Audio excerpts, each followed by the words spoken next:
என் பாட்டினால் கர்த்தரை துதிப்பேன், அவரே எந்தன் பெலன்.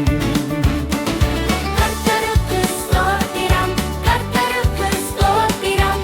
கர்த்தர் என் விண்ணப்பத்தின் சத்தத்தை கேட்டார். கர்த்தருக்கு ஸ்தோத்திரம், கர்த்தருக்கு ஸ்தோத்திரம்.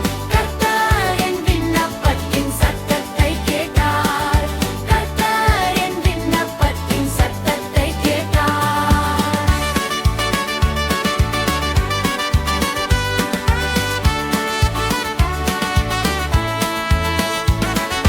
கர்த்தரே இந்த நரனான அடைக்கலமானவர், நான் அவரில் சகாயம் பெற்றேன். கர்த்தரே இந்த நரனான அடைக்கலமானவர்,